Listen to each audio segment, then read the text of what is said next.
आइए सबसे पहले जिस टॉपिक को हम लोग पढ़ना ही है हमें, उसके बारे में थोड़ा सा समझ लें कि क्या होता है पॉलीगन और ये कहां से आता है, इसके लिए हमें कहां से शुरुआत करनी चाहिए। हिंदी में हम लोग इसको कहते हैं बहुभुज। हिंदी में कहते हैं बहुभुज। जब मैं पॉलीगन की बात करता हूं और पॉलीगन को स्पष्ट करने की बात करता हूं, तो मेरे दिमाग में सबसे पहला शब्द आता है कि यह कहां से आया है, इसका अप्रोच, इसकी ओरिजिन कहां से है। तो मैं आपको क्लियर कर दूं, इसकी अप्रोच, इसकी ओरिजिन ज्योमेट्री से है। कहां से है? ज्योमेट्री से है। मतलब अगर सोचा जाए, यह जो बहुभुज अगर इसको एक्सप्लेन किया जाए, यह एक बंद आकृति है। क्या है? बंद आकृति है। तो बंद आकृति अगर ऐसे सोचे तो 2D बेस्ड, 2D मतलब 2 डायमेंशन बेस्ड, जो किसी एक सरफेस पर, जैसे 2D सरफेस आप बोर्ड हम लोग देख रहे हैं, इस पर प्लॉट की जाती है। क्या की जाती है? प्लॉट की जाती है। इस आकृति जो बंद आकृति है, जिसको 2D बेस्ड सरफेस पर हम लोग प्लॉट करते हैं, हम उसी को पॉलीगन कहते हैं। पॉलीगन की डिफिनीशन अगर आप सोचें, लेकिन मैं नहीं चाहूंगा कि पॉलीगन की डिफिनीशन यहां से पढ़ें आप। मैं चाहूंगा कि पॉलीगन को पॉलीगन से ही, जहां से पॉलीगन एक्चुअली प्रेजेंट होता है वहां से पढ़ने की कोशिश करें। मैं वहां से इसकी स्पष्ट डिफिनीशन बताऊंगा। छोटा सा ओवरव्यू उसके बारे में था। It's a close figure that is a बंद आकृति जो 2D बेस्ड होती है, that is plotted on a 2D surface. मैं यहाँ पर 2-3 बातें लेकर चलता हूं और वहीं से मैं पॉलीगन की शुरुआत करता हूं। एक शब्द जो हमारे पास नजर आया है वो है आकृति, जिसको आप फिगर कहते हैं। आकृति बेसिकली फिगर है। जो फिगर आमतौर पर हम लोग ज्योमेट्रिकल पैटर्न से अगर चलें तो हमें 2 प्रकार से नजर आते हैं। एक 2D नजर आता है, दूसरा 3D नजर आता है। बट अगर फिगर की भी ओरिजिन, अगर इसके क्रिएशन अर्थात इसकी बनावट की बात की जाए, इसकी बनावट टोटली डिपेंड करती है ज्योमेट्री पर। किस पे डिपेंड करती है? ज्योमेट्री पर, अर्थात ज्यामिति पर डिपेंड करती है। मतलब अगर यह आकृति है तो यह ज्यामिति से आई है, और अगर यह बंद है तो पहले आकृति है, और अगर यह पॉलीगन है तो पहले बंद आकृति है। मतलब कुल मिला के अगर हम पहले की बात करें तो हमें थोड़ा सा एक्सप्लेनेशन चाहिए इसके बारे में, जहां से इन चीजों की शुरुआत होती है। तो मैं पॉलीगन को बताने से पहले कुछ बातें बेसिक ज्यामिति की जरूर बताऊंगा। मैं आप सभी से कहूंगा पेन कॉपी ले लीजिए और जो जो शब्द मैं लिखते जाऊं उसको आप लोग स्पष्ट नोट करते चले जाइए। आइए थोड़ा सा 2 से 4 मिनट की चर्चा हम लोग ज्योमेट्री पर कर लेते हैं। किस पर कर लेते हैं? ज्योमेट्री पर कर लेते हैं, जिसको हम लोग कहते हैं ज्यामिति। आपने अक्सर ज्योमेट्री का खौफ देखा होगा परीक्षाओं में पढ़ने के दौरान। आपको लगता होगा कि ज्यामिति यार बड़ा टफ चैप्टर होता है, बड़ा कंफ्यूजन भी देता है, बड़े फिगर ईगर का अरेंजमेंट है, हम बड़े कंफ्यूज होकर के इसको पढ़ नहीं पाते प्रॉपरली। आपके दिमाग में हमेशा आता है। ये आता है कि नहीं? आता होगा, स्पष्ट आता होगा, इसमें कोई डाउट दो राय नहीं है। मैं आपको बताऊं कि ज्यामिति है क्या। ज्योमेट्री को थोड़ा सा एक्सप्लेन किया जाए तो 2 शब्दों से बना एक कॉम्बिनेशन होता है, जियो प्लस मिट्रियान। जियो प्लस मिट्रियान। जियो को हिंदी में कहते हैं अर्थ। क्या कहते हैं? अर्थ। अर्थ को हिंदी में क्या कहते हैं? जियो को हिंदी में नहीं, अंग्रेजी में ही अर्थ कहते हैं। और हिंदी में क्या कहते हैं? पृथ्वी। मिट्रियान का मतलब होता है मीजरमेंट। क्या होता है? मीजरमेंट। मीजरमेंट मतलब मापन। मैं फिर आपको बता दूं, पृथ्वी, पृथ्वी मतलब धरती जिसपे हम लोग रहते हैं, पर स्थित, पर स्थित जितनी भी ऑब्जेक्ट हैं, मतलब जितनी भी, देखिए 2 चीजें हम लोग फील करते हैं, एक आकृति, दूसरा वस्तु। एक आकृति, दूसरा वस्तु की बनावट, की बनावट और संरचना, बनावट और संरचना का अध्ययन ज्यामिति के अंतर्गत किया जाता है। मतलब अगर हम किसी भी आकृति की बनावट सोच लें, उसकी संरचना सोच लें, उसकी पूरी प्लानिंग किसी मेन सब्जेक्ट टॉपिक से बेस्ड हो जाती है। मतलब हमें ज्यामिति बताती है कि हम पृथ्वी, पृथ्वी के सराउंडिंग में, पृथ्वी पर स्थित किसी भी प्रकार की आकृति या वस्तु। अब 2 चीजें हमारे दिमाग में आई कि what about the figure and what about the object. मतलब आकृति क्या है और वस्तु क्या है। आकृति हमेशा एक 2D फिगर है। जैसे हम लोग अगर बोर्ड पे कुछ लिख देते हैं तो एक इमेज बनता है जिसको आकृति कहते हैं। जब हम कोई चीज उठा के कहीं रख देते हैं, बोतल रखी है, हाथ में पेन लिया हूं, मैं खुद खड़ा हूं, एसी लगी हुई है, टीवी लगी हुई है, आप भी पेन कॉपी उठाए हैं हाथ में, ये सब जो चीजें हम लोग यूज करते हैं वो सब ऑब्जेक्ट हैं, वस्तुएं हैं।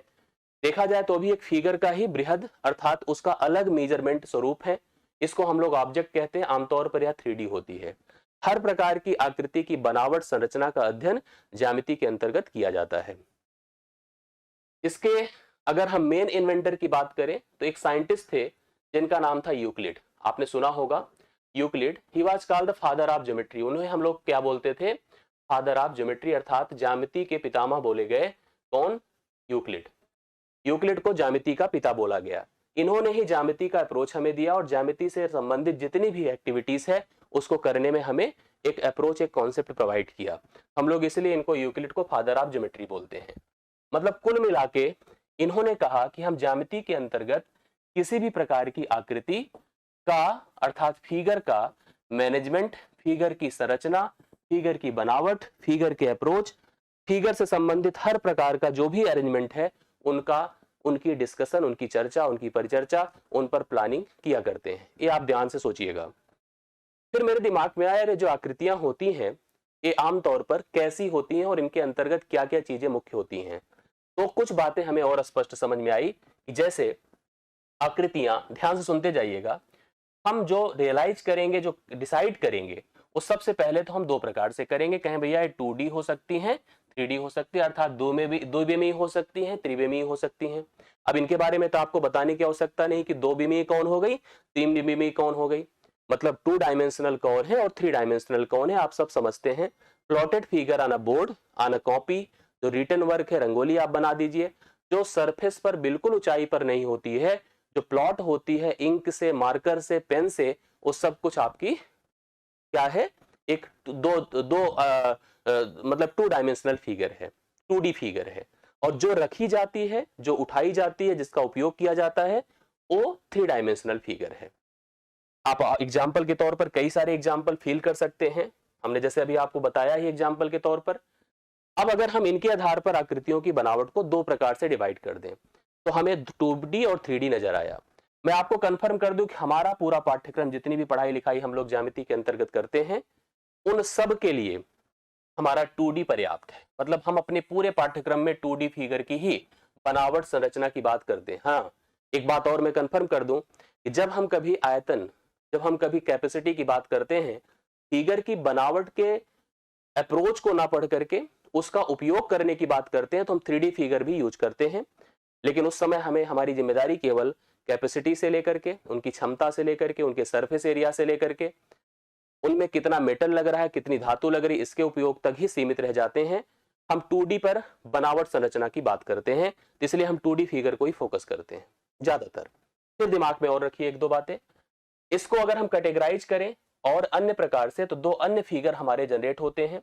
एक होता है ओपन, जिसको हम कहते हैं खुली आकृति, और एक होता है क्लोज्ड। ध्यान से देखते जाइएगा हर बात को, इसको कहेंगे बंद आकृति। खुली आकृति का मतलब ऐसा होता है कि जब आप फिगर को ऐसे जस्ट, अब फिगर का मतलब कुछ भी अगर रख दिया ऐसे बोर्ड पर, मैंने रख दिया तो ये भी फिगर है। इसको इससे मिलाकर ऐसे खींच दिया तो ये भी फिगर है। इसको मिला के ऐसे मिला दिया, ये भी फिगर है। तो फिगर तो है, चाहे जिस प्रकार से बनाते जाइए। फिगर विदाउट रीजन, अगर विदाउट रीजन है, मतलब क्षेत्रफल उसका नहीं है, तो उसको हम लोग क्या कहेंगे, उसको हम लोग ओपन फिगर कहेंगे, जिसका क्षेत्रफल ज्ञात नहीं किया जा सकता। जैसे हम ऐसे जनरली बना दे, अगर आपने कंप्यूटर पढ़ा होगा तो आप पेंट ब्रश उपयोग में लाते होंगे। जब हम 2-3 लाइन मिला के उसमें कलर भरते हैं तो कभी कभी देखिए कलर स्पेसिफिक हो जाता है, किसी लोकेशन पे आ जाता है, या कलर बाहर निकल जाता है।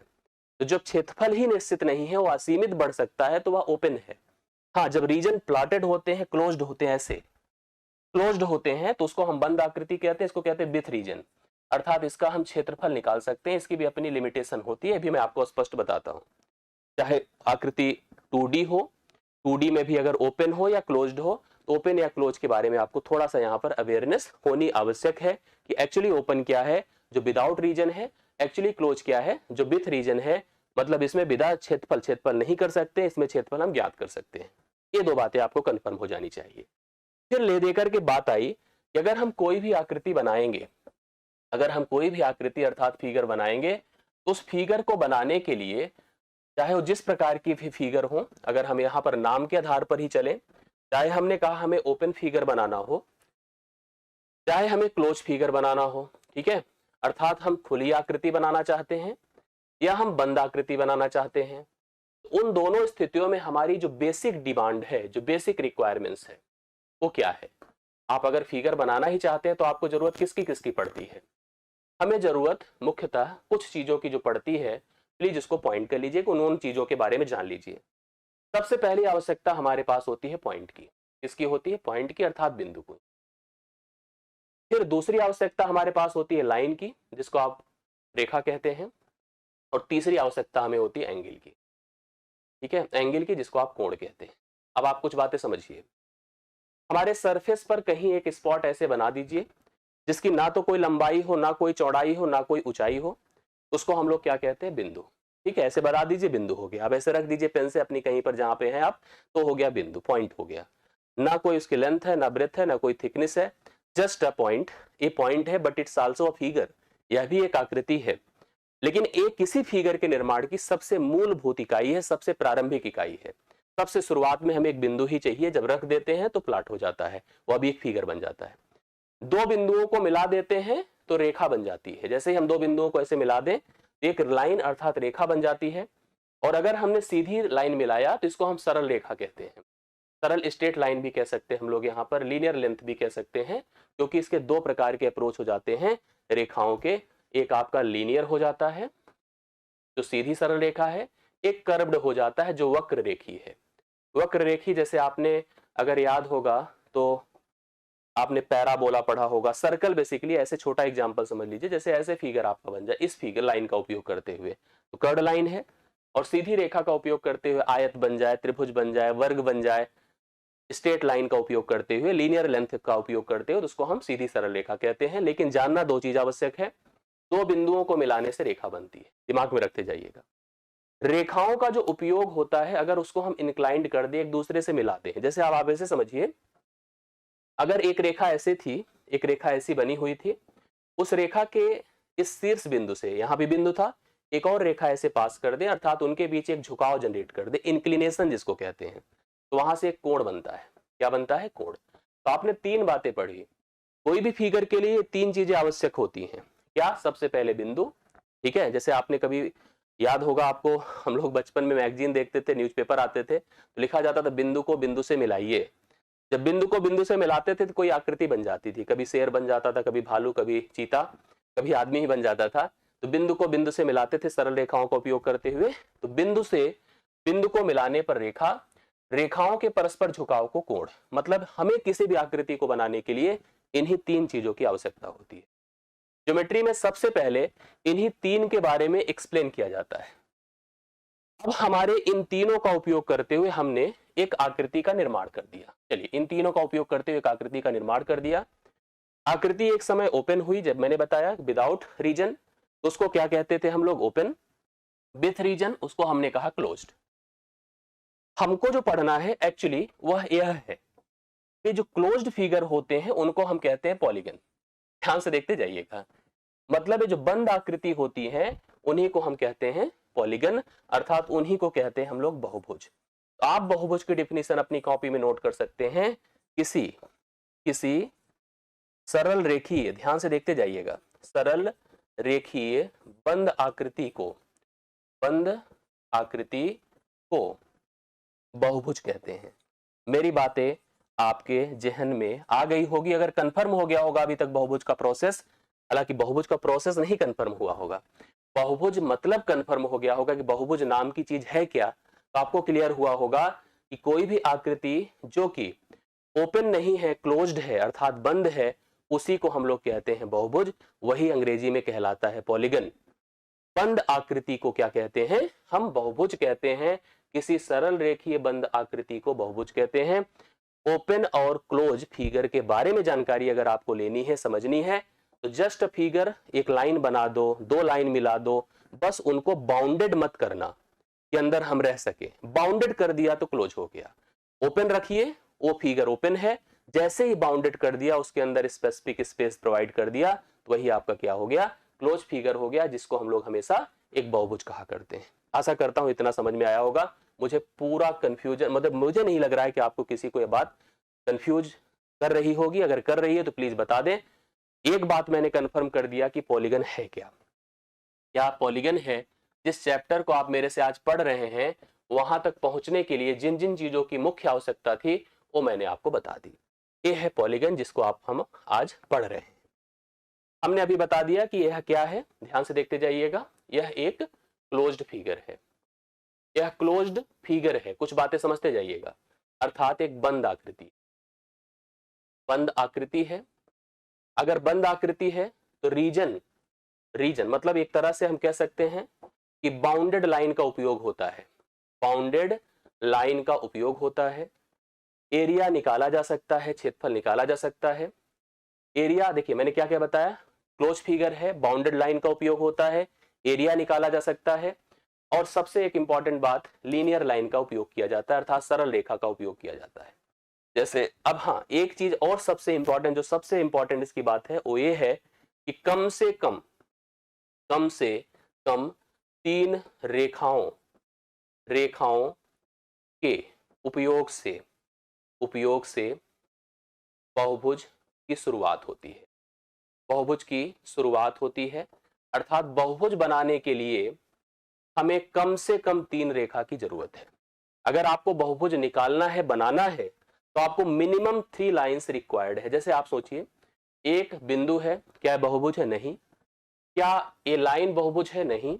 क्या 2 लाइन से बहुभुज बना सकते? नहीं। हाँ, कम से कम हमें 3 रेखाओं का उपयोग करेंगे, हम लोग कराएंगे, तभी जाकर के एक बहुभुज का निर्माण हो पाएगा। यह आपके लिए नोट करने वाला बिंदु है कि हम अगर 3 लाइन आपको देंगे मिनिमम, तब जाकर आप बना पाओगे बहुभुज।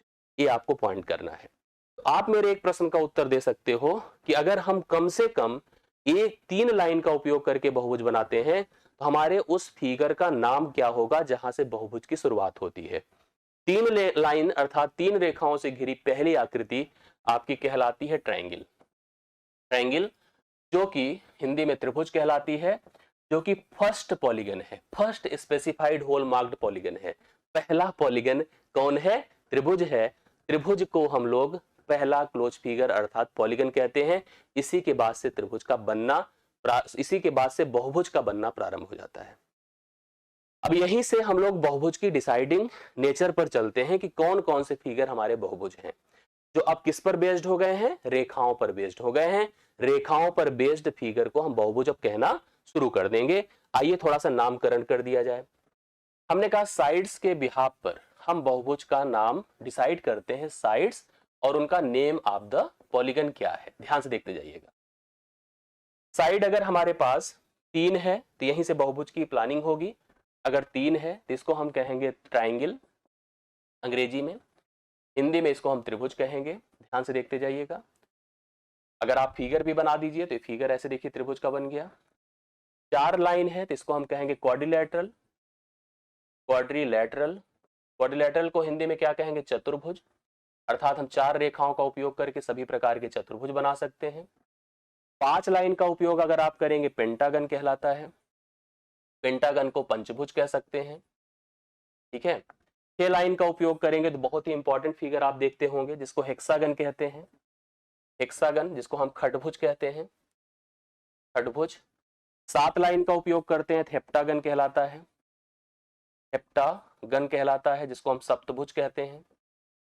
8 लाइन का उपयोग करेंगे ऑक्टागन कहलाएगा, अष्टभुज कहेंगे। 9 लाइन का उपयोग करेंगे नोनागन कहलाएगा, नौभुज कहेंगे। 10 लाइन का उपयोग करेंगे डेकागन कहलाएगा, दसभुज कहेंगे। इसी तरह से हम आगे जाएंगे तो हमें एन साइडेड पॉलीगन प्राप्त होता है, जो कि 10 साइड का भी उपयोग करके बनता है, 15 साइड का भी उपयोग करके बनता है, 20 साइड का भी उपयोग करके बनता है। तो कुल मिला के हम फिगर में रेखाओं के आधार पर किसी एक बहुभुज का नामकरण करते हैं। 3 को त्रिभुज, 4 को क्वाड्रिलेटरल चतुर्भुज, 5 को पेंटागन, पंचभुज, खटभुज, सप्तभुज, अष्टभुज, नौभुज, दसभुज, एन साइडेड 11 साइड का फिगर, 15 साइड का फिगर, 20 साइड का फिगर। इस प्रकार से हम फिगर का नामकरण किया करते हैं। आशा करता हूं इतना कंफर्म हो गया होगा, इसमें डाउट नहीं। अब जब इसमें डाउट नहीं है तो अब आप थोड़ा सा पॉलीगन को अब समझिए। इस पॉलीगन को हम कहेंगे क्या, कैसे इसको क्लासिफाई करेंगे, इसके अंतर्गत हमें पढ़ना क्या क्या है, ये थोड़ा सा 10 मिनट लगेगा, इसको कंफर्म कर लीजिए, फिर इस पर हम प्रैक्टिस एक शुरू करते हैं।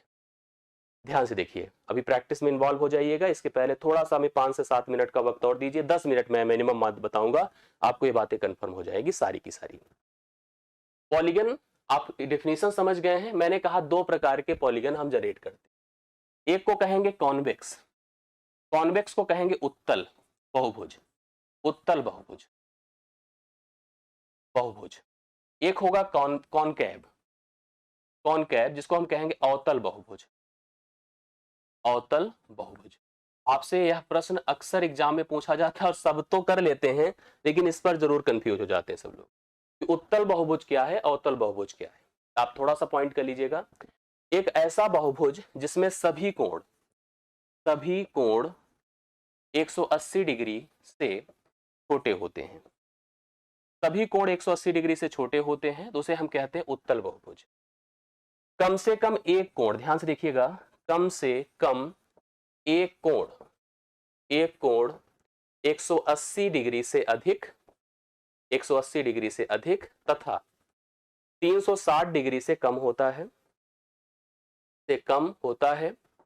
उसे हम अवतल बहुभुज कहेंगे। मतलब मैंने कहा कि एक ऐसा बहुभुज जिसमें सभी के सभी कोण 180 डिग्री से अगर छोटे हैं, उसे हम उत्तल बहुभुज कहेंगे। कम से कम एक कोण अगर 180 डिग्री से ज्यादा 360 डिग्री से कम होता है, तो उसे हम अवतल बहुभुज कहेंगे। यह आपसे अक्सर पूछा जाता है और इसमें हम अक्सर कंफ्यूज होते हैं। मुझे पूरा भरोसा है कि अगर आपने इसको समझा है तो इसको समझ गए होंगे, क्लियर हो गया होगा। आशा करता हूं स्पष्ट हुआ है। ये दो बातें आपको समझ में आनी चाहिए। ये पहली कैटेगरी मैंने कंफर्म कर दी। यस, दूसरी बात, अब आगे बढ़िए। अब इसी पॉलीगन की एक और कैटेगरी में आपको स्पष्ट बताता हूं, ध्यान से देखते जाइएगा सब कुछ। ये सारी बातें आपको आज कंफर्म हो जानी चाहिए। देखिए, बहुभुज की दो कैटेगरी और हम निर्धारित कर देते हैं, वो भी आपके लिए बहुत ही आवश्यक है। एक बहुभुज कहलाएगा रेगुलर। क्या कहलाएगा? रेगुलर। रेगुलर को हम, अब एक होगा इरेगुलर। दो प्रकार से बहुभुज बने। रेगुलर को हम कहेंगे नियमित, या हिंदी में हम इसको सबसे ज्यादा जो कॉमन वर्ड होता है वो होता है समबहुभुज। अब स्पष्ट है कि इसका उल्टा ही होगा, अनियमित होगा। और ये आप विषम बहुभुज कह सकते हैं, रूढ़ बहुभुज कह सकते हैं। फिलहाल सम नहीं होगा। मतलब सम और विषम के फर्क क्या होते हैं? जैसे आपने त्रिभुज पढ़ा होगा, तो आप त्रिभुज जानते हैं कि एक होता है समबाहु त्रिभुज। चतुर्भुज में भी आपने एक फिगर सुना होगा, वर्ग। क्या होता है? बाकियों की तुलना में उनका कंपैरिजन कैसे किया जाता है। समबाहु त्रिभुज को हम कहते हैं, ध्यान से सुनते जाइएगा, समबाहु त्रिभुज को हम ये कहते हैं कि वह त्रिभुज है जिसके सभी कोण बराबर होते हैं, सभी भुजाएं बराबर होती हैं, उसी को हम कहते हैं समबाहु त्रिभुज। वर्ग भी वही है कि ऐसा चतुर्भुज जिसकी सभी भुजाएं बराबर हो, सभी कोण भी बराबर हो। मतलब अगर सभी डायमेंशंस किसी भी फिगर के बराबर हो जाएं, मतलब यहां लिख सकता हूं मैं, सभी कोण और सभी भुजाएं, सभी कोण और सभी भुजाएं बराबर हो,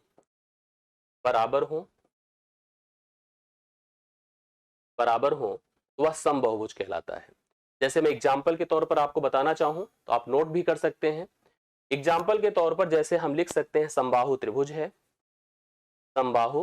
है, जिसको आप अंग्रेजी में इक्विलैटरल ट्रायंगल बोलते हैं। स्क्वायर है, जिसको आप वर्ग बोलते हैं, स्क्वायर है। रेगुलर हेक्सागन सुना होगा आप लोगों ने, इसको हम समबहुभुज कहते हैं। ऐसे फिगर हैं जिनकी सभी भुजाएं और सभी कोण बराबर होते हैं, उनको हम रेगुलर पॉलीगन अर्थात समबहुभुज या नियमित बहुभुज बोलते हैं। उल्टा हो जाएगा कि सभी भुजाएं और सभी कोण, सभी भुजाएं और सभी कोण समान नहीं होते हैं। ये पॉइंट आप नोट कर सकते हैं। जैसे कि आप नॉर्मली कोई त्रिभुज बना दें, नॉर्मली कोई चतुर्भुज बना दें जिसमें सभी भुजाएं सभी कोण बराबर नहीं है, उसको हम इरेगुलर अनियमित कहते हैं। जिसमें सभी भुजाएं सभी कोण बराबर होते हैं, उनको हम रेगुलर पॉलीगन अर्थात हम समबहुभुज या नियमित बहुभुज कहते हैं। ये दो बातें आपको कंफर्म कर लेनी चाहिए बहुभुज से संबंधित। मुझे पूरा भरोसा है, पूरा विश्वास है कि आपको ये बातें समझ में आ गई होंगी और कंफर्म हुई होगी, तो आप मुझे बताइए। अब आगे बढ़ता हूं, इनके बारे में कुछ जो मेन फैक्ट है उसको मैं आपको कंफर्म करने जा रहा हूं। मेन फैक्ट, अब ये मेन फैक्ट बहुत इंपॉर्टेंट है, इनको आप ध्यान से सुनते जाइएगा, समझते जाइएगा। मेन फैक्ट में हम फॉर एनी पॉलीगन की बात करते हैं। फॉर एनी पॉलीगन का मतलब ये होता है कि कोई भी बहुभुज है, अगर कोई भी बहुभुज है उसकी कुछ बातें आपको कॉमन वे में समझनी चाहिए। बहुभुज चाहे रेगुलर है चाहे इरेगुलर है, कुछ बातें उन सब की कॉमन होती, जैसे सभी आंतरिक कोणों का योग, सभी आंतरिक कोणों का योग। कोई भी पॉलीगन होगा मतलब हम कह सकते हैं अंग्रेजी में सम ऑफ ईच इंटीरियर एंगल, जो सभी आंतरिक कोणों का योग होगा। अगर आप कंफर्म कर सके तो बता दीजिए। आमतौर पर इसको मैं कहता हूं 2n माइनस 4 इंटू 90, बट थोड़ा सा अगर हम सिंप्लीफाई कर दें, हम दो कामन कर लें तो दो कामन होके 90 से गुणा हो जाएगा। इसको हम लिख सकते हैं n माइनस 2 इंटू 180। ये होता है किसी भी बहुभुज, चाहे वो सभी हमारे रेगुलर हो चाहे इरेगुलर हो, कैसे भी हो, किसी भी प्रकार के हो, उनके सभी आंतरिक कोणों का जोड़ जो होता है वो n माइनस 2 इंटू क्या होता है 180 होता है। एग्जाम्पल के तौर पर आप समझिए, जैसे आप त्रिभुज में जानते हैं सभी अंतः कोणों का जोड़ 180 अंश होता है। त्रिभुज में भुजाएं 3 होती हैं। अगर मैं 3 की बात करूं, 3 माइनस 2 गुणे अगर मैं 180 कर देता हूं तो देख लीजिए आपको उत्तर मिलेगा 180। चतुर्भुज सुना होगा आप लोगों ने, चतुर्भुज में भुजाएं 4 होती हैं। मैं 4 माइनस 2 गुणे अगर मैं 180 कर देता हूं तो 2 गुणे 180 360 डिग्री हो जाएगा। चतुर्भुज के सभी अंतः कोणों का जोड़ 360 हो गया। मेरे कहने का अर्थ है कि कोई भी बहुभुज होगा, चाहे वो रेगुलर होगा चाहे इरेगुलर होगा, उसके सभी अंतः कोणों का जोड़ n माइनस 2 इंटू 180 डिग्री होगा। आप इसको कैलकुलेट कर सकते हैं। ये कंफर्म हो गया। दूसरी बात समझिए, सभी सभी बाह्य बाह्य कोणों का योग, सभी बाह्य कोणों का, ध्यान से देखिएगा, सभी बाह्य कोणों का योग क्या होता है। कोई भी बहुभुज बनेगा, जैसे मान लो त्रिभुज बना, ध्यान से देखिए त्रिभुज है, ये तो इसके आंतरिक कोण हुए, ये इसके आंतरिक कोण हुए। ऐसे हर प्रकार के बहुभुज के अंदर जो भुजाएं हैं उनको मिलाने वाले कोण को आंतरिक कोण कह रहे हैं। अगर हम प्रत्येक लाइन को ऐसे बढ़ा दें तो यहां से हमें बाह्य कोण मिलेंगे। क्या मिलेंगे? बाह्य कोण मिलेंगे। हम सभी बाह्य कोणों का योग हमेशा किसी भी बहुभुज का 360 डिग्री, ये सबसे इंपॉर्टेंट है, इसमें कुछ भी आपको कंफ्यूज नहीं होना है। कोई भी बहुभुज है, चाहे रेगुलर है चाहे इरेगुलर है, उसके सभी अंतः कोणों का जोड़ n माइनस 2 इंटू 180 डिग्री होता है। उसके सभी बाह्य कोणों का जोड़ 360 डिग्री होता है। इसमें किसी भी प्रकार का कोई डाउट कंफ्यूजन नहीं होना चाहिए। एक और इंपॉर्टेंट अपडेट यहां पर आपको होनी चाहिए कि प्रत्येक, अब यहां पर अंग्रेजी में भी लिख सकते हैं आप लोग, सम ऑफ ईच एक्सटीरियर एंगल, इसको ऐसे लिखते जाइएगा, कंफ्यूजन ना रहे प्रत्येक लोगों को, हर बात को आप क्लियर करके चलिए। मैंने आगे बताया यहां पर एक और बात, प्रत्येक आंतरिक और बाह्य, प्रत्येक आंतरिक और बाह्य कोणों का योग हमेशा 180 डिग्री होता है, क्योंकि एक सरल रेखा पर बनते हैं। मैं यहां पर लिख सकता हूं sum of each interior plus each exterior, मतलब कोई भी आंतरिक और कोई भी बाह्य कोणों का योग कितना होता है? 180 डिग्री होता है। जैसे आप त्रिभुज की ही सोच लीजिए, कहीं का भी पेयर उठा ले, मान लीजिए आप यहां से यहां को सोचे तो एक लीनियर पेयर बन रहा है और सरल रेखा पर बना कोण हमेशा 180 डिग्री होता है। तो एक अंदर बनेगा दूसरा बाहर बनेगा। मैं कंफर्म बता रहा हूं कि यहां पर प्रत्येक आंतरिक और प्रत्येक बाह्य कोण का योग 180 डिग्री होता है। कोई भी आपका पॉलीगन बनकर आया हो, अगर आप उसके प्रत्येक आंतरिक प्रत्येक बाह्य की बात कर रहे हैं तो उन सभी कोणों का जोड़ कितना होता है? 180। तो 3 अपडेट आपको प्रत्येक के लिए नजर आया। मुझे पूरा भरोसा है कि आप सब लोग इसको समझ गए होंगे, इसमें कोई समस्या किसी को नहीं है। इतना क्लियर हो तो एक बार आगे मुझे कंफर्म बता दो, मैं आगे चलूं। और सब समझ में आ रहा हो तो एक बार लाइक कर दीजिएगा वीडियो को और मुझे अपडेट जरूर करते रहिएगा कि हाँ सब कुछ क्लियर हो रहा है। फॉर एनी पॉलीगन, मतलब मैंने आपको बताया कि कोई भी बहुभुज होगा तो उसमें 3 बातें आपको कंफर्म याद रखनी चाहिए। अब हम आते हैं केवल फॉर रेगुलर पॉलीगन। ध्यान से देखिएगा, रेगुलर पॉलीगन अर्थात हम बात कर रहे हैं केवल समबहुभुज की, केवल समबहुभुज की। अब आप थोड़ा सा समबहुभुज के बारे में कुछ चीजें अपडेटेड होती हैं, इंपॉर्टेंट होती हैं, उसको भी नोट कर लीजिएगा। ये भी बहुत महत्वपूर्ण है, ये भी आपके लिए जानने की आवश्यकता है। जैसे आप समबहुभुज के बारे में आप समझते हैं, एक पॉइंट आपको ये तो पहले से हमेशा क्लियर होना चाहिए। जैसे मैंने कभी त्रिभुज पढ़ाया तो मैं यही कहता हूं कि त्रिभुज के, अगर त्रिभुज 3 प्रकार के हैं, एक आपका आइसोसेलिस है, विषमबाहु है, आपका जो है आइसोसेलिस नहीं बोलेंगे, स्क्लीन है, विषमबाहु है, आइसोसेलिस है, समद्विबाहु है, इक्विलैटरल है, समबाहु है। तो अगर जब हम लोग उसकी भुजाओं कोणों के आधार पर उसके प्लानिंग को, उसके स्पष्टीकरण को हम देते हैं तो अंतिम में ये बताते हैं कि जो समबाहु त्रिभुज है, क्योंकि उसके सभी भुजाएं सभी कोण परस्पर बराबर हैं, तो सभी कोणों का मान 60 डिग्री होता है। चाहे अन्य प्रकार का कोई भी त्रिभुज या कोई भी बहुभुज बनेगा, क्योंकि उनके सभी भुजाएं बराबर परस्पर नहीं होती हैं, इसलिए सभी कोण भी बराबर नहीं होते हैं। लेकिन अगर वह समबाहुभुज है तो उसकी सभी भुजाएं क्योंकि बराबर है, इसलिए सभी कोण भी परस्पर क्या होते हैं, बराबर होते हैं। मेरी बातें समझ रहे हैं? सभी भुजाएं क्योंकि बराबर है तो सभी कोण भी बराबर होते हैं, ये आप कंफर्म करके चलिएगा। यहां पर हमको पता है कि सभी भुजाएं और कोण समान होते हैं, ये आपको जानकारी है।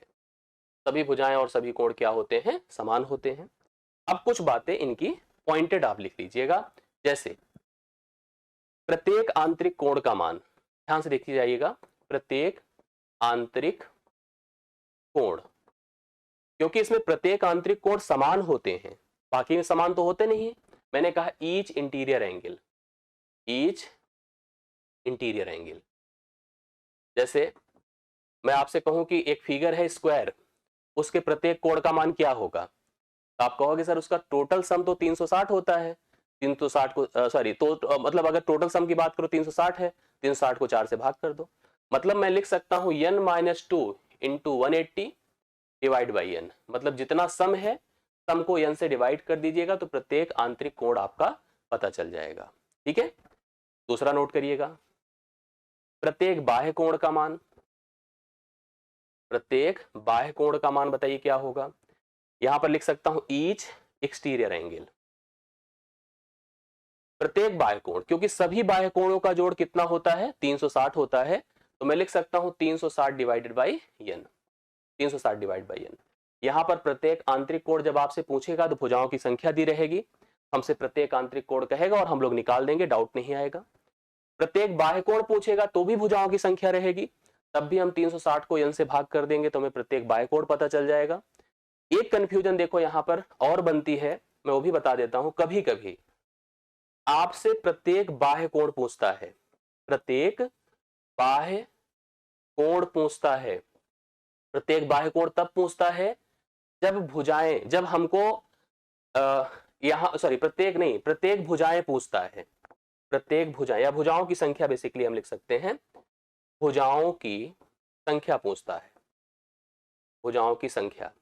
और भुजाओं की संख्या अगर पूछेगा तो प्रत्येक बाह्य कोण दिया रहता है, उस समय हम लिख सकते हैं 360 डिग्री बटा x डिग्री, जहां पे x डिग्री क्या है, प्रत्येक बाह्य कोण का मान है, प्रत्येक बाह्य कोण का मान है।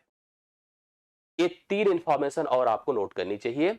अगर हमारा बहुभुज रेगुलर है, अगर हमारा बहुभुज रेगुलर है अर्थात समबाहुभुज है, तो प्रत्येक आंतरिक कोण a होगा, प्रत्येक बाह्य कोण a होगा। इन केस अगर हमें प्रत्येक बाह्य कोण दिया है तो हम भुजाओं की संख्या 360 degree divide by x degree कर सकते हैं, तो हमें प्रत्येक भुजाओं की संख्या भी पता चल जाएगी। ये भी बात आपको कंफर्म हुआ होगा, मुझे पूरा भरोसा है कि यहां भी आपको क्लियर बातें समझ में आई होगी। एक और इंफॉर्मेशन हमें देना आवश्यक लग रहा है, वो भी मैं आपको दे देता हूं कि जैसे मान लीजिए त्रिभुज को छोड़ दीजिए, जैसे आप देखो त्रिभुज है, आपने एक फिगर, एक वैल्यू जानते होंगे जिसको कहते हैं डायगोनल, डायगोनल सुना होगा आप लोगों ने। डायगोनल को कहते हैं विकर्ण।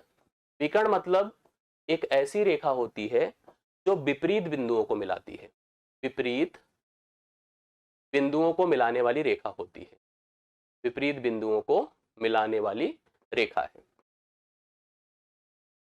अब जैसे अगर त्रिभुज है, त्रिभुज में कोई विकर्ण नहीं बनता क्योंकि कोई विपरीत बिंदु होता ही नहीं, सबके सब ऑलरेडी एडजॉइन होते हैं।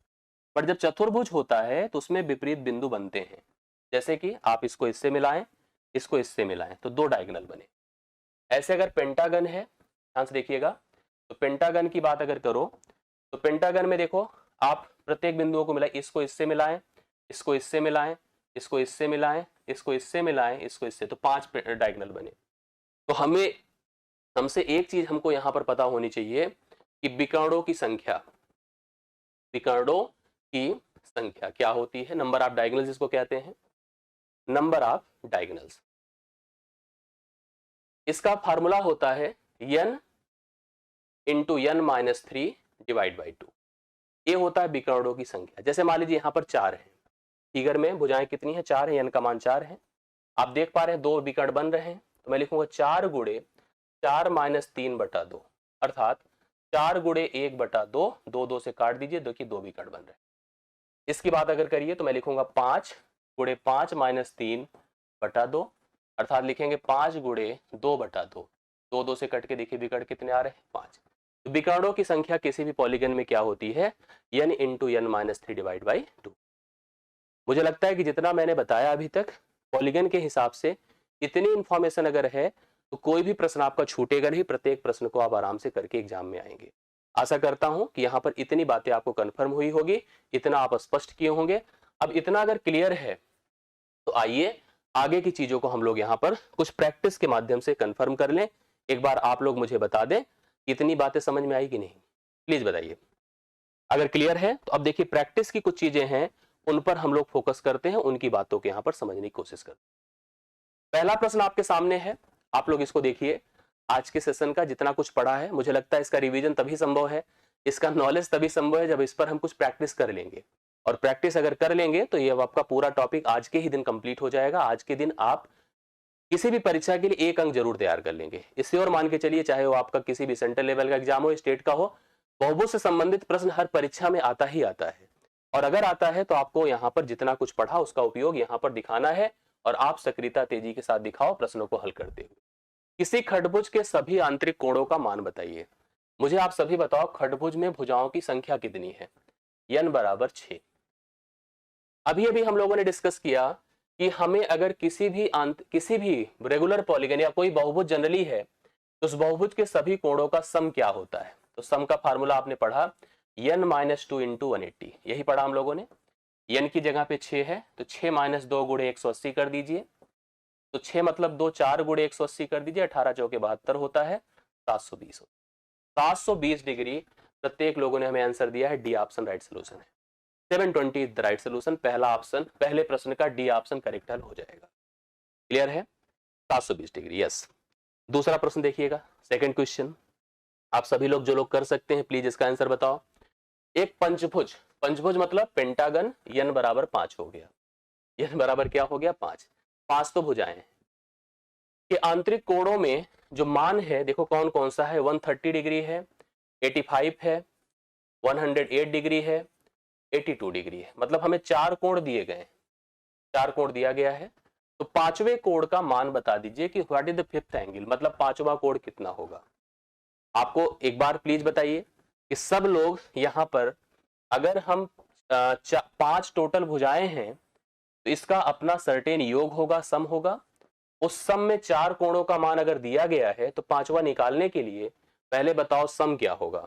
सम के लिए आप क्या करेंगे, 5 माइनस 2 गुणे 180, मतलब 3 गुणे 180, अर्थात आप कह सकते हैं 540 डिग्री। मतलब इनके सभी कोणों का जोड़ कितना होगा, 540।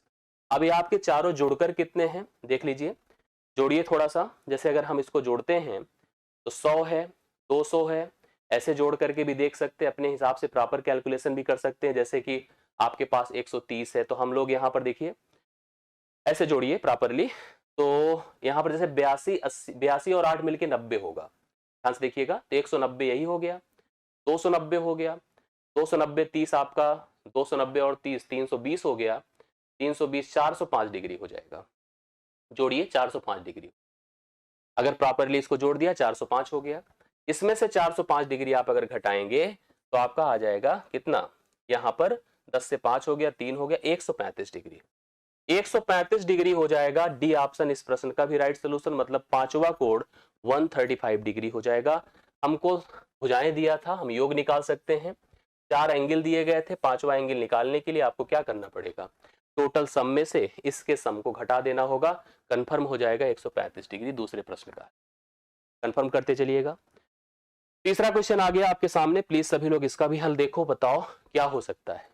क्या लिखा है, किसी समबाहु पंचभुज के प्रत्येक अंतः कोणों का मान। जैसे अभी देखिए हमने एक पंचभुज लिया था पिछले प्रश्न में, मैंने योग बताया था आपको। अभी इसने कहा प्रत्येक आंतरिक कोणों का मान पूछ रहा है, मतलब अब योग नहीं पूछ रहा है, प्रत्येक अंतः कोण पूछ रहा है कि प्रत्येक अंतः। जैसे मैं आपसे कहूं कि समबाहु त्रिभुज है, उसके प्रत्येक अंतः कोण बताइए, तो आप कहोगे सर टोटल सम अगर 180 होता है 3 से भाग कर दो, यही करना है। प्रत्येक अंतः कोण अगर आपको निकालना है, प्रत्येक अंतः कोण अगर निकालना है तो हम योग बटा भुजाओं की संख्या कर देंगे। योग कितना है बताइए? योग के लिए चाहे आप फार्मूला लगा दो, नहीं तो अभी हमने किया इधर पीछे। अब यहां पर आप लिखो योग का मान हो जाएगा 5 तो भुजाएं थी, 5 माइनस 2 गुणे 180, और अगर भुजाओं की संख्या की बात करो तो 5 होगा। प्रत्येक आंतरिक कोणों का मान 108 डिग्री। अगला क्वेश्चन आपके सामने बोर्ड पर आ चुका है। किसी समबाहु अष्टभुज, अष्टभुज मतलब क्या होता है? n बराबर 8, भुजाओं की संख्या कितनी हो गई? 8। क्लियर है? प्रॉब्लम चल रही है, वीडियो रुक गई है, कोई समस्या?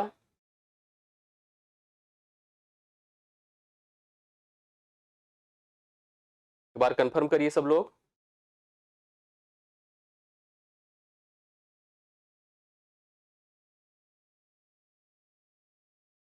मैं एक बार चेक कर लेता हूं मैं भी।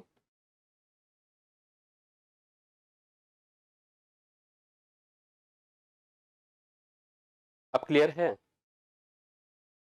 ओके, अब सही है ना?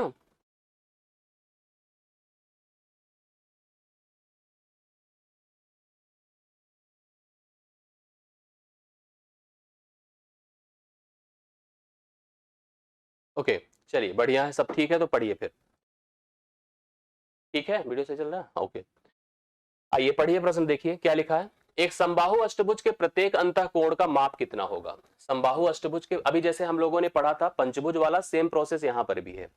यहां भी अगर हमें प्रत्येक अंतःकोण का माप पता करना है, प्रत्येक मतलब ईच इंटीरियर एंगल, आप लोग तब तक उत्तर बता दीजिए सभी लोग। अंतःकोण का मान अगर फाइंड करना है तो सेम वही प्रोसेस है, योग बटा आप कितना कर दो? संख्या।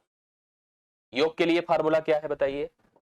फार्मूला है n माइनस 2 इंटू 180, n की जगह 8 लिखिए, 8 माइनस 2 गुणे 180 करिए, बटा भुजाओं की संख्या कितनी है? 8 है। चलिए फटाफट सब लोग उत्तर बता दे। ये हो जाएगा 6 गुणे 180 बटा 8 कर दीजिए। ठीक है, अभी यहाँ पर काट सकते हैं, जैसे 4 से ही काट दीजिए। 4 दूना 8 होता है, 4 45 बार 180 होता है, 2 3 6 होगा, 3 पचे 15, 3 चौके 12 1 13, 135 डिग्री। 135 डिग्री डी ऑप्शन है, एकदम राइट सोल्यूशन। 135 डिग्री कंफर्म करते चलिए और क्लियर करते चलिए कि सभी प्रश्न आपको समझ में आ रहे हैं कि नहीं आ रहे हैं।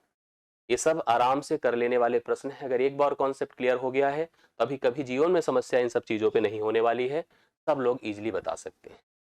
अब देखिए अगला प्रश्न आपके सामने जो आया है, थोड़ा ध्यान से देखते जाइएगा सब लोग। 5वां नंबर, एक सप्तभुज, सप्तभुज अगर यहाँ पे देखो तो ए सप्तभुज लिखना चाहिए।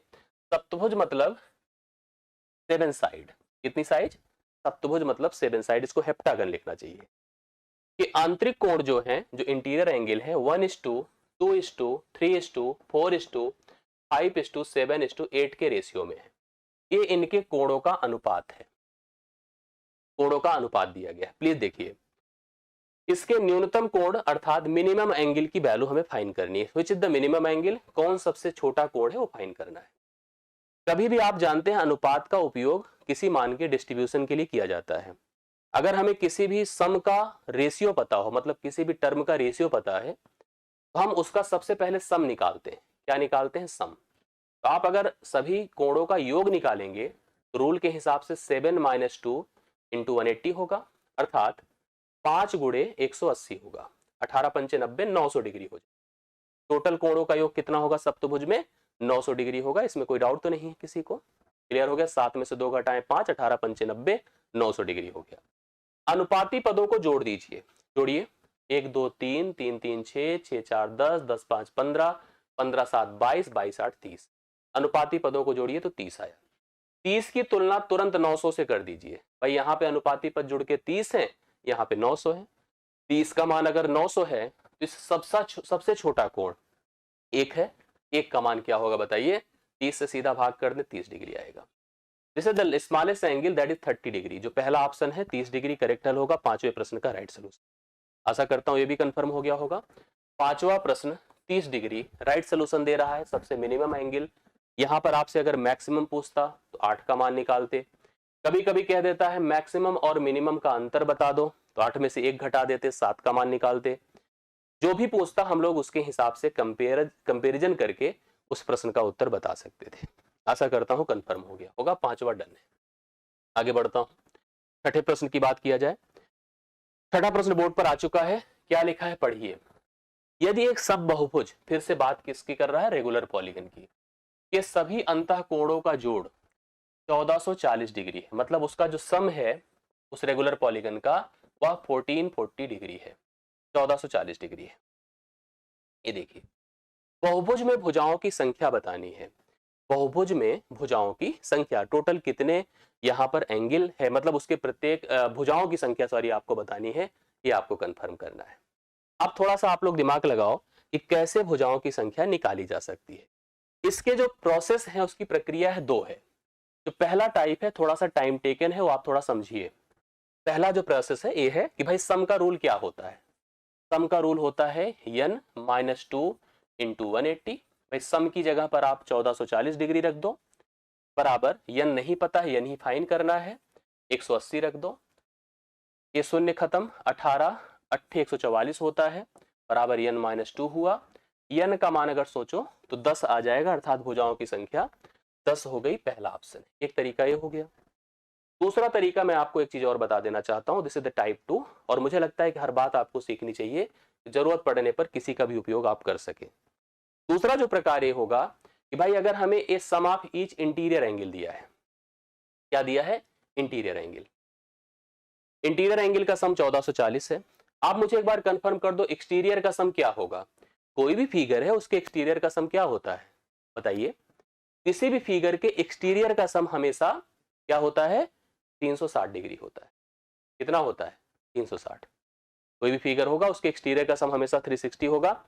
आप थोड़ा सा और सोचने की कोशिश करिएगा कि हम कैसे इस प्रोसेस को और समझ पाएंगे, जिससे कि हम इस प्रश्न का उत्तर आपको दे सके। एक तो मैंने आपको यह प्रोसेस बता दिया कि आपको कंफर्म करते रहना होगा। अब यहां से जैसे हमको एक चीज तो था कि कोई हमें कोई भी एंगल प्रत्येक भुजाओं का मतलब नहीं दिया हुआ था, कि अगर हम लोग यहाँ पर सोचे कि यहाँ से हम भुजाएं ज्ञात कर ले या प्रत्येक बाह्य निकाल दे, मतलब कोई ऐसी प्लानिंग कर दे तो यह स्पष्ट नहीं हो पाता। समझ रहे मेरी बातों को। लेकिन अगर हम ऑप्शन का सहारा ले लेते शुरू में ही, जैसे मान लो अगर हम लोग यहाँ पर 10 को पहला ऑप्शन मानते, तो 10 के हिसाब से चलते, तो 10 - 2 कर देते तो कितना होता, 8। 8 गुणे अगर मैं 180 कर देता तो भी हमें उत्तर पता चल जाता, 1440 डिग्री आ जाता। इससे हम लोग थोड़ा सा, जैसे अगर किसी और प्रश्न को तो कर सकते हैं, लेकिन इस प्रश्न को करना इससे संभव नहीं है, क्योंकि अगर हम बाह्य कोण का उपयोग तब कर सकते हैं जब हम लोग के पास कोई भी एक डेटा हो। यहां पर हमें इंटीरियर का सम पता हो जाए, एक्सटीरियर का सम पता हो जाए, हम एक दूसरे प्रकार से कर सकते हैं, लेकिन वो आपके लिए इजी नहीं होगा, उसको छोड़ दीजिए। हम यहाँ पर ऑप्शन का उपयोग कर ले तो मेरे ख्याल से ज्यादा अच्छा होगा। बाकी एक्सटीरियर इंटीरियर के हिसाब से समीकरण बना के भी किया जा सकता है, लेकिन उसका उपयोग यहाँ पर बेहतर नहीं होगा। यह प्रोसेस भी आपके लिए अच्छा ही है, इसमें कोई दिक्कत नहीं है। क्लियर है, समझ में आई बात है कि नहीं। यस, चलिए छठा हो गया कंफर्म। कोई डाउट है इसमें किसी को, नहीं है, आगे बढ़ा जाए। सातवां देखिए, एक अष्टभुज के विकर्ण कितने हैं, तेजी के साथ कमेंट करके बताइए। कोई अष्टभुज है उसके विकर्णों की संख्या बता दे, तेजी के साथ कमेंट करिए। अभी मैंने अष्टभुज के या विकर्णों की बात की थी। अष्टभुज मतलब 8 साइड, n बराबर 8 हो गया। नंबर ऑफ डायगोनल का फार्मूला मैंने बताया था, फार्मूला कंफर्म है तो सब क्लियर है। n into n - 3 divide by 2, यही तो बताया था। इसकी जगह पर देखो n क्या है, 8 है। 8 गुणे 8 - 3 बटा 2 कर दीजिए, 2 चौके 8 है, और 8 में से 3 निकलेगा 5 होगा, 5 चौके 20 कर दीजिए। यहाँ पर टोटल हमारे पास डायगोनल्स कितने होंगे, 20। राइट सोल्यूशन है यस 20। सातवें प्रश्न का करेक्ट हल है 20 विकर्ण होंगे। 20 विकर्ण, अगर बहुभुज में भुजाओं की संख्या 8 है तो उसके विकर्णों की संख्या 20 हो गई।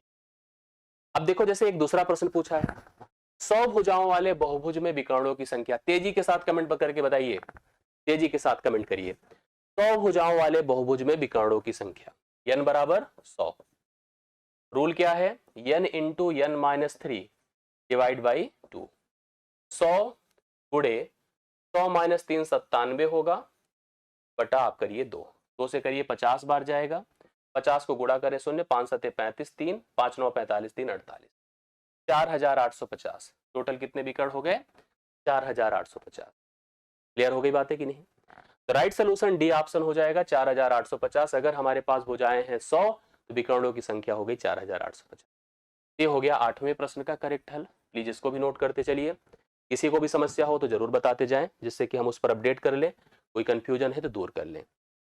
अभी तक हमको भुजा दे रहा था और विकर्ण पूछ रहा था, अब ये प्रश्न हमको विकर्ण दे दिया, हमसे भुजा पूछ रहा है। यहां पर मैं आपको कंफर्म बता दूं, यहां पर अगर आप फार्मूला लगाएंगे तो आप फंस जाएंगे। हालांकि जो कैलकुलेटिव है वो कर लेंगे, ऐसी बात नहीं है, क्योंकि जो रूल होता है नंबर ऑफ डायगोनल का, वो क्या होता है? नंबर ऑफ डायगोनल का रूल जो होता है वो होता है n into n minus 3 divide by 2। अगर मैं रूल से चलूंगा तो कहूंगा भाई इनकी जगह लिख दो 27, क्योंकि विकर्णों की संख्या 27 है, बराबर n इंटू n माइनस 3 बटा 2 करिएगा, 2 को इससे गुणा करेंगे 54 होगा, n इंटू n माइनस 3 होगा, फिर लिखेंगे n वर्ग माइनस 3n और 54 भी इधर जाएगा, माइनस 54 बराबर 0। तो बन गया एक द्विघात समीकरण। द्विघात समीकरण तो क्लियर नहीं है, आपको क्लियर ही हो गया, क्लियर है, लेकिन अब आपको करना, मैं नहीं सजेस्ट करूंगा कि आप यहाँ द्विघात समीकरण लगाने की कोशिश करो। ऐसे में मैं कहूंगा यार सीधा फार्मूला नहीं, ऑप्शन वेरीफाई कर लो। पहला ऑप्शन उठाइए 9, मैं लिखूं 9 गुणे 9 माइनस 3 बटा 2, ये हो गया कुल मिला के 9 गुणे 6 बटा 2, 2 3 6 होता, 9 त्रिक 27। पहले ही ऑप्शन से आपको उत्तर मिल गया, आपको कंफ्यूज होने की जरूरत नहीं है। मतलब भुजाओं की संख्या 9 होगी। भुजाओं की संख्या क्या होगी? 9 होगी, क्योंकि 9 को अगर हम अपने इस फार्मूले पे सब्स्टिट्यूट करें, हमें भुजाओं में या विकर्णों की संख्या जो यहाँ पर दी गई थी वो मिल गई। ऑप्शन से आसान है, आपको इस प्रोसेस पर जाने की बिल्कुल आवश्यकता नहीं, एकदम मत जाइएगा, ऑप्शन पे जाइए, ऑप्शन से इस प्रश्न का उत्तर करके आइए, वो ज्यादा इजी रहेगा। 9वां डन। कोई डाउट हो तो ये भी बता दीजिएगा, मुझे लगता है कि आपको कंफर्म हो गया होगा।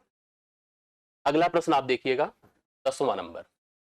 n भुजाओं वाले बहुभुज की भुजाओं को एक क्रम में बढ़ाने से बने बहिष्कोण का योग कितना है? मैंने आपको बताया कि अगर कोई भी बहुभुज बनेगा, चाहे वो त्रिभुज हो, चाहे चतुर्भुज हो, चाहे पंचभुज हो, चाहे खडभुज हो, किसी भी प्रकार का हो, इसने हमसे कहा कि अगर भुजाएं n है और हम उसकी भुजाओं को आगे बढ़ा रहे हैं, तो जो बहिष्कोण अर्थात एक्सटीरियर एंगल बन रहे हैं उनका सम क्या होगा, किस स्थिति में कितना होगा, मुझे आप लोग फाइनली बताइए। और आपने हमेशा पढ़ा था, मैंने शुरू से बताया कि चाहे वो रेगुलर हो चाहे इरेगुलर हो, कैसा भी बहुभुज है उसके सभी भुजाओं का जोड़ कितना होता है? 360 डिग्री होता है। कितना होता है? 360। ऑप्शन अगर बात करिए तो 360 को अगर मैं, जैसे इसमें सब में समकोण में डिस्ट्रीब्यूट करने की बात की गई है, एक समकोण होता है 90 डिग्री, एक समकोण 90 से कितना गुणा करने पर यह आपका 360 हुआ? तो कन्फर्म है 4 गुणा करने पे। तो मेरा कहना हो गया कि 4 समकोण के बराबर होगा। कोई भी बहुभुज होगा, उसकी भुजाएं अगर n है, चाहे जितनी भी हैं, अगर उसकी भुजाओं को हम बढ़ा करके बहिष्कोण अर्थात एक्सटीरियर एंगल निकाल रहे हैं, तो हमेशा सभी बहिष्कोणों का जोड़ अर्थात sum of exterior angle will always be 4 into right angle, अर्थात 4 समकोण के बराबर होगा। बी ऑप्शन 10वें प्रश्न का आप लिख सकते हैं। 10वां प्रश्न बी ऑप्शन है, कंफर्म कर लीजिए, इसमें कोई शंका कंफ्यूजन आपके मन में इसको लेकर के भी नहीं होनी चाहिए। आशा करता हूं क्लियर हो गया होगा। क्लियर है ये सब? आगे बढ़ा जाए, 10वां हो चुका है, 11वें पे चले आइए। 11वां, किसी बहुभुज, अब ध्यान से देखिएगा, किसी बहुभुज के बाह्य तथा अंतः कोणों का अनुपात 1:4 है। बहुभुज के बाह्य तथा अंतः कोणों का अनुपात 1:4 है। बहुभुज की भुजाओं की संख्या हमको बतानी है। बहुत बढ़िया प्रश्न है। देखिए, हमसे इसने बोला बाह्य तथा अंतः का अनुपात कितना दिया है? 1:4। बाह्य मतलब एक्सटीरियर और अंतः मतलब इंटीरियर का रेशियो कितना है? 1:4 है। आपको एक अपडेट हमने स्टार्टिंग में बताया कि हमेशा बाह्य प्लस अंतः क्या होगा? 180 डिग्री होगा। हमेशा कोई भी बहुभुज बनेगा उसके बाह्य और अंतः कोणों का योग कितना होगा? 180 डिग्री होगा। इसको कंफर्म आप समझ लीजिए, जानते ही हैं। यहां पर बाह्य और अंतः का अनुपात दिया है, अनुपाती पदों को जोड़ दीजिए। जैसे अभी हम एक जगह अनुपात का डिस्ट्रीब्यूशन आपको कराए थे, 1:4 जोड़ दीजिए तो कितना हो गया? 5। मैं इस अनुपाती योग को कंपेयर करूंगा 180 से, मतलब क्योंकि सम कितना है? 180 है, यही बोला है। अब ध्यान से देखते जाइएगा जो जो बातें मैं आपको बता रहा हूं। 5। अच्छा, एक चीज दिमाग में रखिए, हमसे लास्ट में पूछा क्या है? भुजाओं की संख्या। भुजाओं की संख्या कैसे निकलेगी? भुजाओं की संख्या को निकालने के लिए कई तरीके हैं। अगर हमें सभी आंतरिक कोणों का जोड़ पता हो या सभी बाह्य कोणों का जोड़ पता हो, क्योंकि हमें सभी बाह्य कोण तो पता है, सभी बाह्य कोणों का योग पता है, सभी बाह्य कोणों का योग हमेशा आपको क्लियर है 360 है। अगर हमें प्रत्येक बाह्य पता चल जाए, प्रत्येक बाह्य पता चल जाए, हम 360 से प्रत्येक बाह्य को 360 को प्रत्येक बाह्य से भाग कर देंगे, हमें भुजाओं की संख्या पता चल जाएगी। आपको यही करना है यहां पर इस प्रश्न के लिए। बाह्य और अंतः कोणों का अनुपात पता था, अनुपाती पदों को जोड़ दिया, जोड़ करके 160 से कंपेयर किया, एक्सटीरियर एंगल निकालने जा रहा हूं। 1 बराबर 5 या 15, 5 अंक 30, यही आपका प्रत्येक बाह्य। अगर ये प्रत्येक बाह्य है, ध्यान से देखिएगा, तो आपको प्रत्येक बाह्य कन्फर्म है, तो भुजाओं की संख्या, भुजाओं की संख्या अगर आपको निकालना है तो संख्या निकालने के लिए आप लिख दो 360 डिग्री बटा 36 डिग्री, 36 से भाग कर दिए 10 हो जाएंगी भुजाएं। कितनी हो जाएंगी? 10, जो कि पहला ऑप्शन है। देखिए डिपेंड करता है कि हम किस मेथड का उपयोग यहाँ पर कर लें जिससे कि हमारा प्रश्न इजीली हल हो जाए। हमसे यहाँ पर लास्ट में भुजाओं की संख्या पूछा था।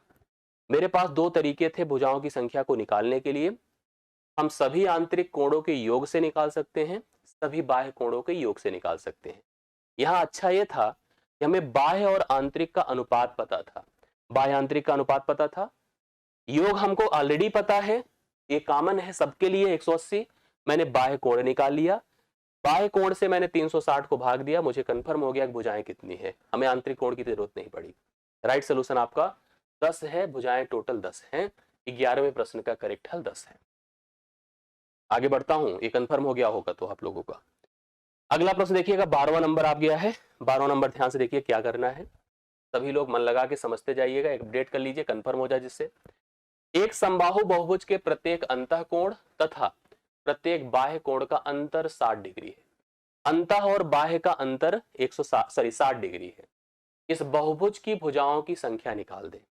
आइए फटाफट कर लिया जाए, आराम से कर लीजिए आप लोग। देखिए मैं लिख रहा हूं अंतः प्लस बाह्य, एक कॉमन होता है 180 हमेशा, कोई डाउट है इसमें? नहीं, ये सबके लिए होता है, लिखा नहीं है मैंने, लिख दिया, लेकिन ये हम सबको पता है। अंतः माइनस बाह्य, अब यहां पर ये थोड़ा सा डाउट है कि हम अंतः से बाह्य माइनस कर रहे हैं कि बाह्य से अंतः माइनस कर रहे हैं, ये जानना हमारे लिए थोड़ा सा चैलेंजिंग है। इसका अंतर है 60। अब हम दोनों का मान निकाल सकते हैं। अब इसमें हमें कंफर्म नहीं है कि अंतः निकलेगा कि बाह्य निकलेगा, ये थोड़ा सा हमारे लिए चैलेंजिंग होगा, वो भी अभी कंफर्म हो जाएगा, उसकी टेंशन बिल्कुल मत लीजिए। जब भी कभी दो पदों का जोड़ पता हो, दो पदों का अंतर पता है, आप एक बार जोड़कर 2 से भाग कर दीजिए, एक बार घटा के 2 से भाग कर दीजिए, दोनों के मान आ जाएंगे। अगर हम जोड़ के 2 से भाग करते हैं तो 180 60 240 बटा 2 होगा, अर्थात 120 होगा। और अंतर कर दीजिए, 180 में से 60 घटा दे, 60 बटा 2 होगा। मतलब देखिए ध्यान से मेरी बात को, जब भी कभी दो पदों का योग पता हो, दो पदों का अंतर पता हो, एक बार जोड़कर 2 से भाग करिए, एक बार घटाकर 2 से भाग करिए, घटा के 2 से भाग करिए, तो आपको दोनों मान पता चल जाते हैं। मतलब उनमें से एक कोण 60 होगा, दूसरा 120 होगा, एक कोण 60 होगा, दूसरा 120 होगा। भुजाओं की जो संख्या होती है वो 360 बटा बाह्य होती है। अब अगर मान लीजिए मैं कहूंगा कि बाह्य 60 है, तो आप क्यों बिलीव करेंगे मेरे ऊपर? क्यों करेंगे बताइए? या मैं 120 कहूं तो आप क्यों बिलीव करेंगे? ये बिलीव हम कराएंगे ऑप्शन से। मैं अगर 120 से भाग करता हूं, 360 बटा 120, क्या 3 कहीं ऑप्शन में है? नहीं है, मतलब यह बाह्य नहीं है, यह आंतरिक है। ये कंफर्म हो गया आंतरिक कोण है। अब अगर मैं 360 को 60 से भाग करूंगा तो आएगा 6, अर्थात भुजाओं की संख्या हो गई 6। भुजाओं की संख्या 6 हो गई, कंफर्म है कि यह बाह्य है। मेरी बात आप समझ गए होंगे। 120 का उपयोग हम बाह्य के लिए नहीं कर सकते हैं। अगर हम 120 का उपयोग बाह्य के लिए करेंगे तो भुजाओं की संख्या 3 आएगी, जो ऑप्शन में अवेलेबल ही नहीं है। इसका मतलब 120 डिग्री आपका आंतरिक कोण है, डन हो चुका। अगर इस प्रश्न में पूछता कि आंतरिक कोण इसमें से क्या होगा, इन्हीं ऑप्शन की मदद से, ठीक है, तो हम बता देते कि आप यहां पर आंतरिक कोण का मान 120 डिग्री होगा। बाह्य कोण का मान यहां पर 60 होगा, क्योंकि 60 से भाग करने पे 6 आ रहा, ऑप्शन से मैच भी कर रहा है। तो आपका बाह्य कोण 60 है और हमने 360 को 60 से भाग किया, मुझे यहां पर उस बहुभुज की सभी भुजाओं की संख्या पता चल गई। कंफर्म हो गया, 12वां डन है। तो 12वां क्लियर कर लीजिए। आप लोग आ जाइए 13वें पर। इसी तरह का है, देखिए प्रश्न तो इसमें टोटल और ज्यादा है, लेकिन मैं लिमिटेड करा के, यहाँ पर 1 घंटे का सेशन लगभग हो रहा है, तो 2 प्रश्न मैं 15 तक यहाँ पर डन करता हूँ। इसके आगे का प्रश्न मैं आपको होमवर्क में दे दूंगा, ये पूरी सीट मिल जाएगी, बचे प्रश्नों को आप हल करिएगा। एक समबाहु बहुभुज का प्रत्येक अंतःकोण और बाह्य कोण, सॉरी लिखा है प्रत्येक जो अंतःकोण है वह बाह्य कोण का 11 गुना है। अंतःकोण बाह्य कोण का 11 गुना है। इसका मतलब कंफर्म हो गया कि 11:1 का अनुपात है। लिखा है समबाहु बहुभुज का प्रत्येक अंतःकोण उसके बाह्य कोण का 11 गुना है। अंतः और बाह्य में 11:1 का अनुपात है। इसमें तो डाउट नहीं किसी के। अब आगे तो प्रश्न कर सकते हैं, आप कर सकते हैं ना। 11:1 हो गया। इस बहुभुज में भुजाओं की संख्या बता दो। ये तो मुझे लग रहा है पिछले से आसान है, अगर समझने वाले समझ गए होंगे करना कैसे है। योग क्या होता है अंतः और बाह्य का? 180 होता है। कंफर्म है। अनुपाती पदों को जोड़ दें 12 होगा। मैं कहूंगा भैया 12 बराबर 180 कर दो। बाह्य कोण निकालना है तो 1 का मान निकाल दो, 1 बराबर 15 हो जाएगा। भाग देके देख लीजिए। तो मतलब ये श्योर हो चुका है कि बाह्य कोण 15 डिग्री होगा। बाह्य कोण कितना होगा? 15। मुझे बता दीजिए भुजाओं की संख्या n बराबर 360/15 कर दीजिए। तो 15 दूना 30, 15 चौके 60, 24। देखिए बहुत सारे लोगों ने बताया था, अर्थात भुजाओं की संख्या 24 होगी। अंतः और बाह्य का अनुपात था, हमने अनुपाती पदों का योग किया, 180 से तुलना की क्योंकि योग हमेशा 180 होता है। 12 का मान अगर 180 है तो बाह्य कोण आपका 1 बराबर 15 होगा। 15 से अगर मैं भाग करूंगा तो इसका मान हमेशा 24 डिग्री आएगा। 13वें प्रश्न का सही उत्तर 24 है। कई लोगों ने बताया भी था, ये बढ़िया था। आइए अगला पढ़ लीजिए। एक समबाहु अष्टभुज के प्रत्येक अंतः और बाह्य कोण, ये बढ़िया, ये और अच्छा प्रश्न है अगर सोचा जाए तो। एक समबाहु अष्टभुज है। अष्टभुज मतलब कितनी भुजाएं? n बराबर 8। कहा है प्रत्येक अंतः और प्रत्येक बाह्य कोणों का अनुपात बता दो। बहुत बढ़िया है। तो हम तो यार बाह्य कोण तो ऐसे ही बता देंगे कितना होगा। आप लोग बताइए बाह्य कोण क्या होगा। अगर अष्टभुज है क्योंकि भुजाओं की संख्या कन्फर्म है तो बाह्य कोण कितना होगा? 360/8, यही होगा ना। 8 चौके 32, 8 पंचे 40, 45 डिग्री होगा प्रत्येक बाह्य।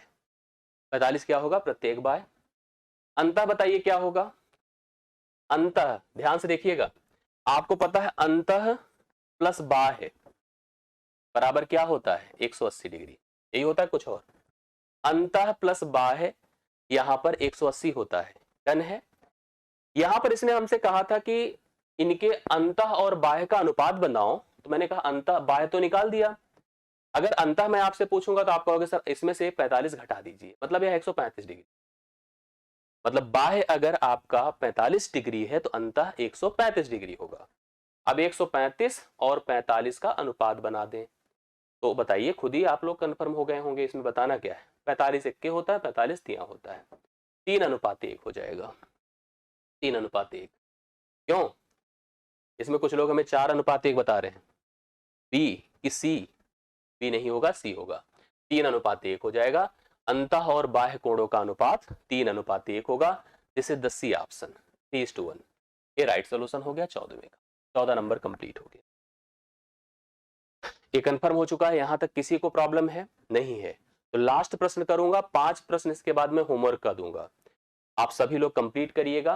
5 क्या, मुझे लग रहा है कि देखते हैं कितना है टोटल। हाँ 5 हो गए। 15 मैं करा रहा हूं, 5 मैं होमवर्क में दूंगा।